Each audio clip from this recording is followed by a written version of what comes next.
Hello friends, welcome to Kannada recipes ಚಾನಲ್ಗೆ ಸ್ವಾಗತ. ನಾನು ಇವತ್ತು ಮಾವಿನಕಾಯಿ ಉಪ್ಪಿನಕಾಯಿ ಮಾಡ್ತಾ ಇದ್ದೀನಿ. ಇದು ಹಸಿ ಮಾವಿನಕಾಯಿ ನೋಡ್ಬೋದು. ಮೊದಲು ಈ ಮಾವಿನಕಾಯಿ ನಾವು ಕಟ್ ಮಾಡ್ಕೊಳ್ಳೋಣ. ಇದು ಕಟ್ ಮಾಡ್ಕೊಂಡು ಪೀಸಸ್ ಆಗಿ ಇದನ್ನು ನಾವು ಉಪ್ಪು ಹಾಕ್ಬಿಟ್ಟು ಉಪ್ಪು ಹಾಕಿ ಒಂದು ಕಾಟನ್ ದುಪ್ಪಟ್ಟ ಇಲ್ಲಾಂದರೆ ಕಾಟನ್ ಬಟ್ಟೆಯಲ್ಲಿ ಇದು ನೀರಿನ ಅಂಶ ಹೋಗುವವರೆಗೂ ಬಿಸಿಲಲ್ಲಿ ಇಡಬೇಕು. ಇದು ಮಾವಿನಕಾಯಿನ ಈ ಪೀಸಸ್ ಈ ಥರ ಕಟ್ ಮಾಡ್ಕೊಂಡಿದ್ದೀನಿ. ಇದಕ್ಕೆ ನಾವು ಉಪ್ಪು ಹಾಕ್ಕೊಳ್ಳೋಣ, 1 ಟೇಬಲ್ ಸ್ಪೂನ್. ಇದು ಹಾಕಿ ಚೆನ್ನಾಗಿ ಮಿಕ್ಸ್ ಮಾಡ್ಕೊಳ್ಳಿ. ಇದು ಚೆನ್ನಾಗಿ ಮಿಕ್ಸ್ ಆಗಿ ಒಂದು ಬಟ್ಟೆಯಲ್ಲಿ, ಒಂದು ಕಾಟನ್ ಬಟ್ಟೆ ಏನಾದರೂ ಒಂದು ದುಪ್ಪಟ್ಟ ಇದ್ದರೆ ಅದರಲ್ಲಿ ಹಾಕಿ ಬಿಸಿಲಿಗೆ ಇಡೋಣ. ಇನ್ನೊಂದು ಟೇಬಲ್ ಸ್ಪೂನು ಉಪ್ಪು ಹಾಕ್ತಾಯಿದ್ದೀನಿ.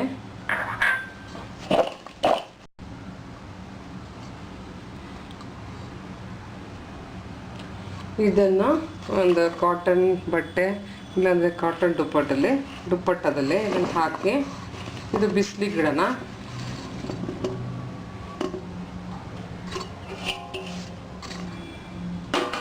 ಈ ಥರ ಬಿಸಿಲಿಗೆ ಇಟ್ಟು ಇದನ್ನು ಒಂದು ಪಾತ್ರೆಯಲ್ಲಿ ನೀರಿನ ಅಂಶ ಎಲ್ಲ ಹೋಗಬೇಕು. ಆಮೇಲೆ ನಾವು ಇದಕ್ಕೆ ಒಗ್ಗರಣೆ ಹಾಕೋಣ. ಇದು ಮಾವಿನಕಾಯಿ ಉಪ್ಪಿನಕಾಯಿ ಮಾಡ್ತಾ ಇದ್ದೀನಲ್ಲ, ಅದು ನೆನ್ನೆ ಒಂದು ದಿವಸ ಇದು ಬಿಸಿಲಿಗೆ ಇಟ್ಟಿದ್ದೆ. ಈ ಥರ ಎಲ್ಲ ನೀರಿನ ಅಂಶ ಹೋಗಿ ಈ ಥರ ಡ್ರೈ ಆಗಿದೆ. ಇದಕ್ಕೆ ನಾವು ಮಸಾಲೆ ಹಾಕ್ಕೊಳ್ಳೋಣ. ಇದು ಅಚ್ಚ ಖಾರ ಪುಡಿ, ಸೋಂಪು 1 ಟೀ ಸ್ಪೂನ್, 2 ಟೀ ಸ್ಪೂನ್ ಸಾಸಿವೆ. ಇದು ಯೆಲ್ಲೋ ಕಲರ್, ಇದು ಸಿಕ್ಕತ್ತೆ ಅಂಗಡಿಯಲ್ಲಿ.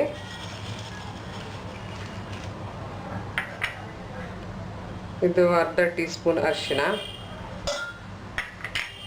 ಚಿಲ್ಲಿ ಫ್ಲೇಕ್ಸ್ 1 ಟೀ ಸ್ಪೂನ್,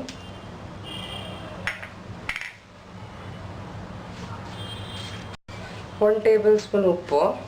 ಮೊದಲು ಇದಕ್ಕೆ ಹಾಕಿದ್ದೀನಿ, ನೀರಿನ ಅಂಶ ಹೋಗಿದ್ದರಿಂದ ಕಡಿಮೆ ಆಗಿರುತ್ತೆ.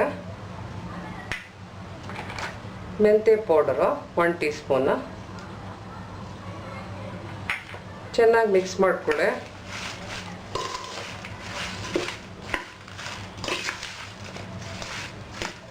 ಇದು ಬೇಕಾದರೆ 1 ವರ್ಷನೂ ಬರುತ್ತೆ ಈ ಥರ ಮಾಡಿಕೊಂಡ್ರೆ.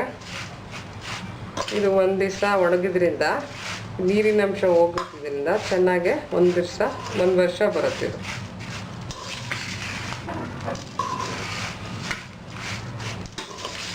ಇದು ಚೆನ್ನಾಗಿ ಮಿಕ್ಸ್ ಆಗಿದೆ. ಇದಕ್ಕೆ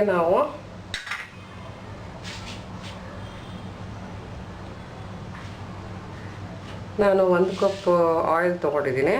ಅದನ್ನು ಬಿಸಿ ಮಾಡಿ ತಣ್ಣಗಾಗಿದೆ, ಇದಕ್ಕೆ ಹಾಕೋಣ.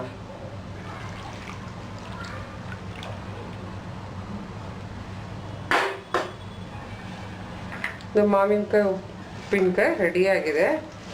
ಇದಕ್ಕೆ ನಾವು ಒಂದು ಬಾಟ್ಲಿಗೆ ಹಾಕೋಣ. 8 ಕಂಟೈನರ್ಗೆ ಹಾಕಿ ಬಿಸಿಲಿಗೆ ಇಟ್ಟರೆ ಚೆನ್ನಾಗಿ ಬರುತ್ತೆ.